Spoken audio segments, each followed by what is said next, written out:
Be me, 25, work from home as a freelance graphic designer. Live alone in a small apartment. Pretty isolated, don't have many friends. Moved to this city 2 years ago for a job that fell through. Stayed because moving again seemed too hard. Been feeling lonely lately. Really lonely. Start talking to myself sometimes. Just normal stuff, right? Everyone does that. Except it's getting more frequent and more elaborate.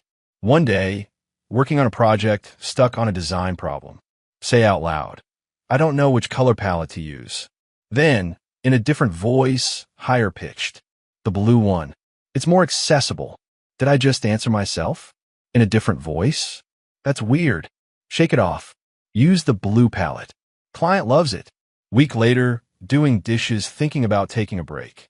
Say, should I watch something or keep working? Different voice again. You should keep working. Procrastination is just capitalism's way of making you feel guilty for rest. That's oddly specific and not something I'd normally think. Start paying attention to this. The voice has opinions, strong opinions, particularly about social justice stuff, which I care about, but not like this. This voice is intense. One evening, eating dinner alone, voice says, you know, eating meat is participating in systemic violence against animals. I'm eating chicken. I know, I just like chicken. That's cognitive dissonance. You should examine that. I'm arguing with myself now. This is concerning, but also kind of nice. Having someone to talk to, even if it's me, start happening more frequently. The voice develops a personality. She's critical, opinionated, passionate, cares deeply about feminism and social justice, calls out problematic behavior. Mine specifically, give her name in my head, Alexandra, because it sounds sophisticated, and she seems sophisticated, in a judgmental way. 2 months of this. Alexandra is now a constant presence. Morning coffee. Did you know coffee beans are harvested through exploitation? Getting dressed. Fast fashion is destroying the planet. Watching TV. This show has zero female representation in the writer's room. She's exhausting, but I keep talking to her because being lonely is worse. One day, on a video call with a client, they're being difficult, asking for the 5th revision. After the call, I'm frustrated. Say out loud, that was ridiculous. Alexandra, maybe you're not communicating your value effectively. Women often undersell themselves. I'm not a woman. No, but you're internalizing patriarchal capitalism by devaluing your labor. She's got an answer for everything. Start wondering if this is normal. Google, is it normal to have conversations with yourself? Results say yes, internal dialogue is healthy. But this feels different. This feels like another person. Decide I should probably talk to someone. Real someone. Not imaginary feminist voice. Book appointment with therapist. Her name's Dr. Chun. First session is next week. Tell Alexandra about it. Good. Therapy is important. Make sure you find someone who's trauma-informed and intersectional. I'm not looking for anything specific, just someone to talk to. Everyone has specifications. It's about finding the right fit. You're very opinionated for someone who doesn't exist. I exist in your consciousness. That's a form of existence. Can't argue with that logic. Appointment day arrives. Dr. Chin's office is calm. Lots of plants. She's mid-40s, kind face, professional. Hi, I'm Dr. Chun. What brings you in today? I've been feeling isolated. I work from home, don't have many friends, and I think I might be coping in weird ways. What kind of ways? Hesitate. This is embarrassing. I've been talking to myself. That's very common. Nothing to worry about. No, I mean like conversations with a voice that isn't quite me. She writes something down. Can you tell me more about this voice? She has opinions. Yeah, it's a woman's voice. Higher than mine, more assertive. Does this voice have a name? Pause. I call her Alexandra. More writing. And what does Alexandra talk about? Mostly feminist stuff. Social justice, systemic oppression. She's very concerned about problematic behavior. Yours or others?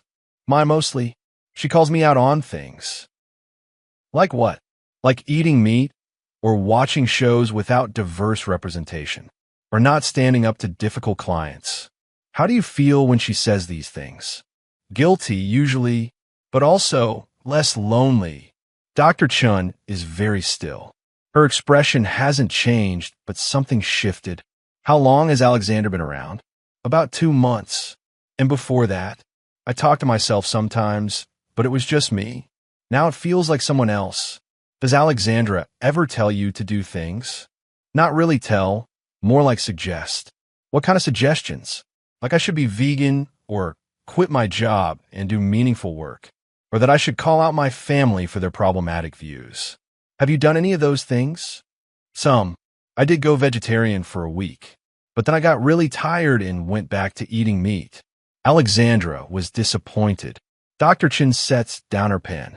I want to ask you something, and I need you to be honest with me. Okay. Are you safe?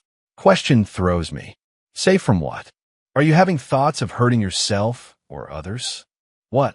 No. Has Alexandra ever suggested violence? No. She's about social justice, not violence. Dr. Chun looks relieved, but still concerned. I'm going to be direct with you. What you're describing sounds like it could be an auditory hallucination, or a dissociative identity developing. Oh no. You think I'm crazy? I think you're experiencing something that needs attention. It's not uncommon in cases of extreme isolation. The brain can create companionship when it's lacking.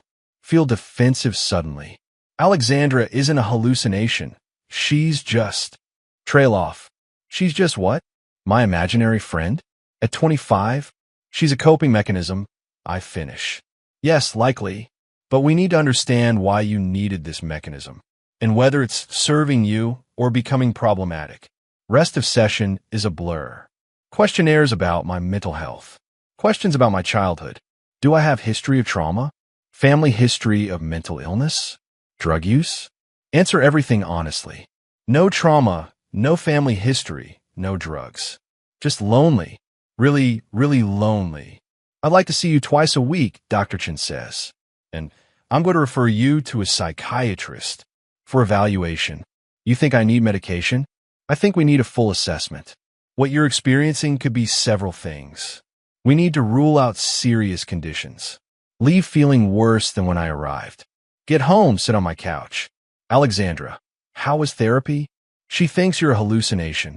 Rude. Alexandra, you're not real. I'm as real as any thought you have. Thoughts don't talk back. Sure they do, it's called internal dialogue. This is different, and you know it. Silence. For the first time in 2 months. Complete silence. It's deafening. Alexandra, nothing. Start to panic. Alexandra, come back. Nothing. Spend the rest of the day in silence. It's what I wanted, right? To not have the voice. But now it's gone, and I feel more alone than ever. That night, can't sleep. Keep waiting for Alexandra to comment on something. She always has opinions about my sleep schedule. But nothing. Text my mom at 2 a.m. Do you think I'm going crazy? She calls immediately. What's wrong? Tell her about therapy, about Alexandra, about feeling alone. She's quiet for a long time. Honey, why didn't you tell me you were struggling?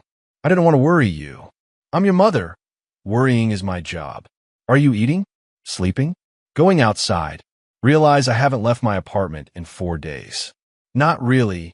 Okay, I'm coming to visit. Mom, you don't have to. I'm booking a flight. I'll be there Saturday. Feel relief and embarrassment. Need my mom at 25, but also really need my mom. Hang up, sit in the dark. Alexandra, your mom sounds nice. She's back. Where did you go? Nowhere, you just stopped listening. Are you really a hallucination? Does it matter? Yes, it matters. Why? Because if you're not real, I'm losing it. And if you are real, I'm still losing it because you're me. Maybe you're not losing it. Maybe you're just adapting to loneliness in a creative way. Want to believe that. But Dr. Chin's face keeps flashing in my mind. That concerned look. Saturday, Mom arrives. She hugs me for a full minute. Looks around my apartment. It's messy. I haven't been keeping up. When's the last time you cleaned? I don't know, couple weeks. When's the last time you showered? Mom, I'm serious. Yesterday. It was 3 days ago. She knows I'm lying, but doesn't push. Starts cleaning. I try to help. Sit, I've got this. You shouldn't have to clean my apartment. I'm your mother, this is what I do. Sit and watch her clean. Feel like a child. Alexandra. She's reinforcing learned helplessness. Oh God, she's going to comment on my mom. What? Mom asks. Realize I said that out loud. Nothing, just thinking. About. Hesitate. The voice I told you about. Is she here now? Yeah. What's she saying? That you're reinforcing learned helplessness by cleaning for me. Mom stops, turns to me. Is that what you think or what she thinks? Good question. I don't know anymore. She sits down next to me. Tell me about her. Spend an hour telling Mom about Alexandra. Her opinions, her presence, how she started. How sometimes I forget she's not real. How I argue with her. How she's the only company I have. Mom listens without judgment. You know who she sounds like? Mom says, "Ooh, your college roommate, Sarah." Sarah. Haven't thought about her in years. Sarah was always going to protest. Always calling people out. Very passionate about feminism. Yeah, she was. You two were close. Until she transferred schools and you lost touch. Think about it. Sarah did talk like Alexandra. Same cadence, same concerns. You think I'm recreating Sarah? I think maybe you're recreating connection. In a form that feels familiar. Huh. That makes sense actually. Alexandra is quiet. Next therapy session, bring this up. My mom thinks Alexandra sounds like an old friend. Dr. Chin nods. That's insightful. It's common for the brain to model internal voices on real people, especially people we felt connected to. So I'm not crazy. You're isolated and coping. There's a difference. But this coping mechanism isn't sustainable. Why not? Because Alexandra isn't actually meeting your need for connection. She's a placeholder, and the longer you rely on her, the harder it is to form real connections. Don't want to hear this, but know it's true. What do? We work on building actual social connections, while gradually reducing reliance on Alexandra. You can't just make her go away. I could prescribe medication that might stop the voice, but that doesn't solve the loneliness. We need to address the root cause. Spend the next weeks in intensive therapy. Mom stays for 2 of them. Forces me to leave the apartment. Coffee shops, parks, grocery stores. Basic human interaction. It's exhausting, but also kind of nice. One day at a coffee shop, someone asked if they can share my table. Crowded, nowhere else to sit. Sure. She sits, opens a laptop. We work in silence. After an hour, she closes her laptop. Thanks for sharing your table. No problem. I'm Jess, by the way. I'm here most Saturdays if you want to work buddy. Work buddy. Real person. Offering real connection. I'm here most Saturdays too. Cool. See you next week maybe. She leaves. Alexandra. She seemed nice. Yeah. You should go back next Saturday. I was planning to. Good. You need human contact. You're very supportive for someone who supposedly isn't real. I've always been supportive. You just couldn't hear it through the criticism. Interesting. Next Saturday, go back to the coffee shop. Jess is there. Waves me over. Work together again. This time we chat during breaks. She's a writer, also works from home. Also gets lonely. It's hard working alone all the time. Yeah, it really is. That's why I come here. Force myself to be around people. We exchange numbers. Text me if you want to work together during the week. I will. Have a real friend now. Sort of. Work friend at least. It's a start. Over the next months, build a routine. Coffee shop Saturdays with Jess. Weekly therapy. Mom calls 3 times a week. Start joining online communities for designers. Participate in Discord servers. Actual human interaction. Alexandra becomes quieter. Not gone, but less prominent. Her comments less frequent. More supportive than critical. 6 months into therapy. How's Alexandra? Dr. Chin asks. She's still around, but different. Different how? Less judgmental, I guess. More like a friend than a critic. That's progress. Your internal dialogue is becoming healthier. Will she ever go away completely? Maybe, maybe not. Some people maintain internal voices that their whole lives. The question is whether it's helpful or harmful. Right now, is Alexandra helping or hurting? Think about it. Helping, I think. She reminds me to take care of myself, encourages me to maintain friendships, suggests when I need to reach out for help. Then she's serving a purpose. Never thought about it that way. 1 year later, have regular coffee shop meetings with Jess. Made 2 other friends through a design meetup. Still work from home, but leave the house most days. Mom visits every few months. Alexandra is still there, but integrated. Part of my internal process, not a separate entity. One day, Jess asks about my therapy journey. We've gotten close enough to talk about this stuff. Tell her about Alexandra, about feeling crazy, about learning to build real connections. That's actually really insightful, she says. What is creating an internal voice that pushed you to be better? Even if it was maladaptive, it got you to therapy, got you to reach out, I guess. I have an internal voice too, she admits. Really? Yeah. Mine's more anxious than critical. Constantly worried about everything. How to learn to distinguish between helpful worry and spiral worry. Feel less alone suddenly. We're all just talking to ourselves in different ways. Exactly. Alexandra. I like her. Me too. 2 years after that first therapy session. Moved to a new apartment. Bigger. In a building with a community space. Know my neighbors. Have regular social commitments. Still freelance, but joined a co-working space. Life looks different. Still see Dr. Chen monthly. Maintenance sessions. How are you doing? She asks. Good, actually. Really good. And Alexandra? She's still around, but she's become more like a thought process than a separate voice. Does she still criticize? Sometimes, but now I can tell when it's helpful versus when I'm being hard on myself. That's significant growth. It is. I know it is. But sometimes I miss when Alexandra felt like a real person. When I had someone to talk to always. Even if that someone was me. Is it weird that I'm kind of grateful for her? I ask. For Alexandra? Not weird at all. She served a purpose during a hard time. Got you help when you needed it. Yeah.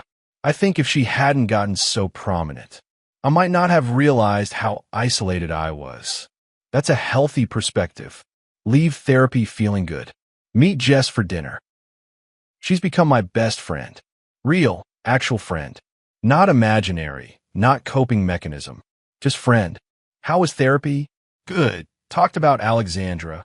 How is your internal feminist? Still around, less vocal. Mine too, Jess laughs. Wait, you have one. I told you about my anxious voice. But yeah, I also have a feminist one. Points out problematic stuff. Usually helpful, sometimes annoying. We both laugh. We're all just trying to navigate consciousness, she says, with whatever tools we have. Some people journal. We created elaborate internal voices. Is that worse? Maybe more creative. Go home that night. Sit on my couch. Much nicer couch than before. In much nicer apartment. With much better life. Alexandra, you did good. We did good. You remember? Yeah. But it helps to think of you as separate sometimes. Whatever works. Comfortable silence. Not empty silence. Just peaceful. Be me, 28 now. Stable, social, healthy. Still talk to myself sometimes. Still have Alexandra. But she's integrated. Part of my internal world. Not a replacement for the external one. New client emails. Difficult client, bad communicator. Start to stress. Alexandra, remember your boundaries. Your work has value. Don't let them take advantage. Thanks. You're welcome. Handle the client firmly, but professionally. They respect it. Think about how 3 years ago, Alexandra would have criticized me for not standing up sooner. Now she's supportive, encouraging, almost proud, because she's me, and I'm proud of myself. See Dr. Chun for final maintenance session. Graduating from regular therapy. How does it feel? She asks. Scary but good. And Alexandra? Still here, probably always will be, but she's healthy now. She's actually helpful. I'm glad to hear that. When you first told me about her, I was concerned. I know, I remember. The "are you safe" question. Yes, I had to rule out serious conditions, but it became clear pretty quickly. You were just very, very lonely. I was. Not anymore, though. Not anymore. Leave therapy for the last time as a regular patient. Can always come back if needed. But right now, don't need to. Have tools, have support, have real connections. That night, journal about the experience. Alexandra, you should write about this. I am. No, like really write about it. Share it. Other people are lonely too. Other people create coping mechanisms. Maybe it would help them. She's right. Write a blog post about the experience. About isolation, about Alexandra, about recovery. Post it anonymously. Responses flood in. I talk to myself in different voices too. I thought I was the only one. This made me feel less alone. I'm calling a therapist tomorrow. Realize how many people are struggling. How many are isolated. How many have their own Alexandras? Just try to survive. MFW, I created an imaginary feminist friend out of loneliness. MFW, my therapist thought I was hallucinating. MFW, I was just really, really isolated. MFW therapy helped me build real connections. MFW Alexandra is still here, but healthier. MFW, we're all just consciousness trying to understand itself. MFW, sometimes the weirdest coping mechanisms lead to the best growth. Still talk to myself. Still have internal voices. But now I also have external voices. Real people who care. Real connections that sustain. Alexandra remains. Not as a replacement for connection, but as a reminder that even when alone, we're never truly separate from ourselves. And sometimes, that's enough to survive.